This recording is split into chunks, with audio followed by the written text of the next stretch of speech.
My name is Juliet McKinley. I'm a member of Holly County's Horse and Pony Club and Senior Club, and I go to Holy Spirit Preparatory School. Today I'm going to talk about equine prosthetics, how I first became interested in animal prosthetics as a whole, experts, why there is a need for equine prosthetics, consideration when applying prosthetics to equines, case studies, lessons learned, and consideration when giving these animals a second chance, and case studies of both Molly and Emma.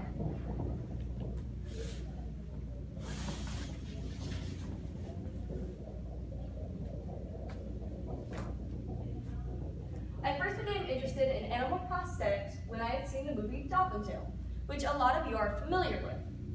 Now, when I was 9 years old, I went to Georgia Tech, the Center for Prosthetic Research, where a man named Robert Kistenberg showed us many human prosthetics with cognitive function. However, he showed me a few animal prosthetics, including a prototype for Winter's Tale. On PBS, I had found a show called My Bionic Pet, which featured many animals with prosthetics, including Molly. As you can see, these are many experts who I've consulted with, and some of them I've met actually in person. And I've had the pleasure of interviewing both Molly and Emma.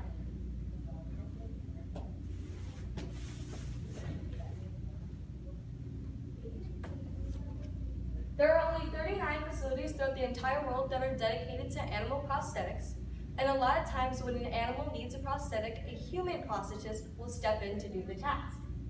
I have had the pleasure of getting to interview both and come on to a close level with Derek Campagna and Dr. Nikki Marie Hansen. Now, Ms. Nikki stated, statistics from the horse racing industry state that 60 to 70% of all horses euthanized are euthanized due to diseases and trauma to the lower leg, which there is no satisfactory treatment. 60 to 70% is a huge number. That's not including all of the horses outside of the racing industry. So then the question arose, why isn't there more research being done? What if this happens to one of my horses? Part of the answer lies in the size of the horse. Humans distribute their weight evenly, 50% in one leg and 50% in the other. Horses distribute their weight unevenly. Now, the average horse weighs about 1,000 pounds. 60% of that weight is in their front legs, and 40% of that weight is in their back legs. Now, if the horse does lose the use of one of its legs, the good legs could develop a complication, or laminitis, also known as founder, which causes the good legs to go bad.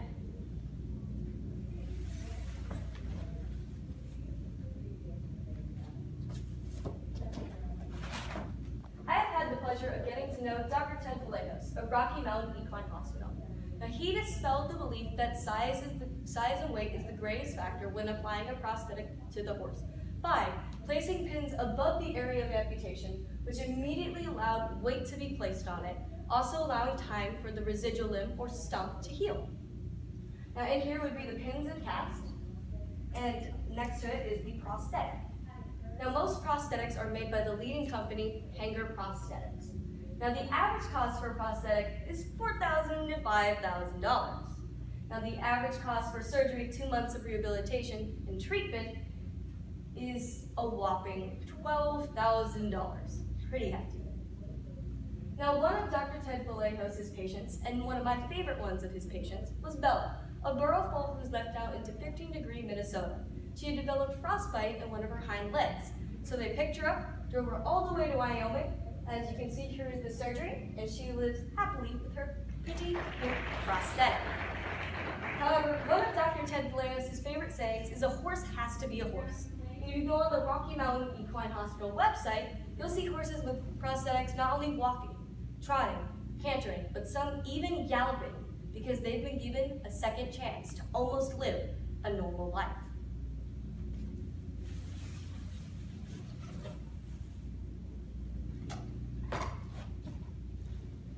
Emma arrived at Auburn on April 26, 2012, when she was just 2 days old. And as you can see from this x-ray, her right hind leg was deformed. Dr. Fred Cadwell, the equine surgeon, who I had the pleasure of interviewing in person, laid out the options. Now, the option that they went with was amputation and prosthesis.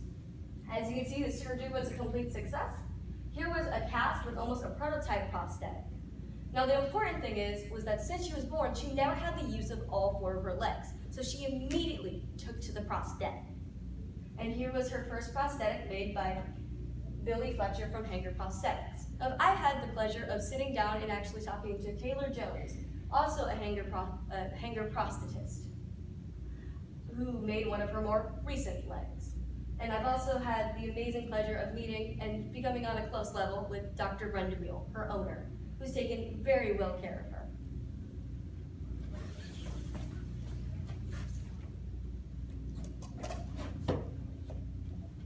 Hurricane Katrina hit New Orleans on August 28, 2005. Molly was rescued in September and surrendered to Miss Kay Harris in October.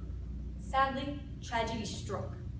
Molly was attacked on December 3rd by a pit bull that Miss Kay had also rescued. He ripped open all 4 of her legs and her throat. However, with the loving care of Miss Kay, all of these wounds healed except her front right leg. After convincing her vet, Dr. Allison Garcia, and then convinced the vets at LSU, the surgery was a complete success. And Dwayne Mara was her first prosthetist. He was actually a human prosthetist who took up the job. And with the loving care of Molly's veteran, Dr. Allison, and her loving owner, Miss Kay Harris, she lived a happy life.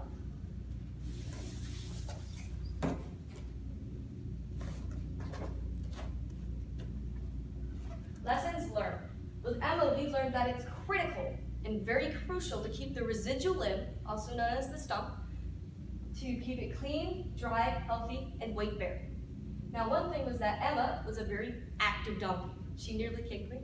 And so, being that the prosthetic, however, started to rub on her, causing her to shift her weight because she had sores, so she didn't want to use her prosthetic.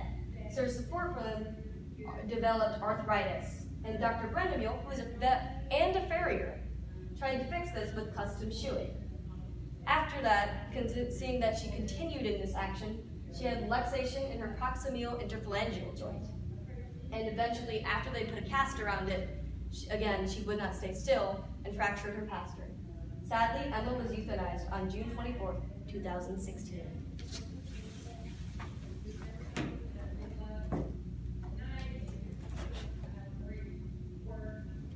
However, Molly, 12 years later, was a senior pony who was 27 years old and was still visiting and inspiring and was relatively healthy. Now, as you can see, this sling-like contraption was used to take weight off all 4 of her legs so she could have a moment to rest. Sometimes she'll sleep in it, and they'll occasionally use it for when she travels, so it's easier for her to get in the trailer. And she has her own personal swimming pool so she can get water therapy and build up those muscles. Today, I have Molly's first and original prosthetic with me. Now, as you can see, it is made of laminated carbon fiber, and there is a silicone sock. Now, this silicone sock caused problems because it started to rub, and again, it was causing her to shift her weight, similar to Emma. So, Miss Kay quickly fixed this by replacing it with a normal sock because it would feel much better in the heat. And I do not have the full prosthetic because it was used for a more recent prosthetic. However, last spring, Molly was invited to the American Academy of Orthotics and Prosthetics meeting, where Martin Bionics offered to create her one of the most innovative and new high-tech prosthetics. She was the first equine to ever have this specific prosthetic, and a lot of times humans would have this prosthetic. And as you can see, it looks very similar to a sneaker and has a strap that goes around it, so it's more custom towards her. Challenges faced. It is a long-term commitment to put a prosthetic on an equine. You can't put the prosthetic on the equine, send them out to the pasture, and expect them to live a normal life. You have to keep up with it. Residual limb health. For both Molly and Emma, it's very important, and most equine amputees, or any amputee, they'll definitely tell you that sometimes they'll have rubs and sores. So you have to make sure, especially for horses and equines, that the residual limb is healthy. Replacement of the prosthetics. Horses grow and change, even if it's minor or even if they're a fully grown horse. Both Molly and Emma have their own line of prosthetics. However, Emma's are more on the pink side.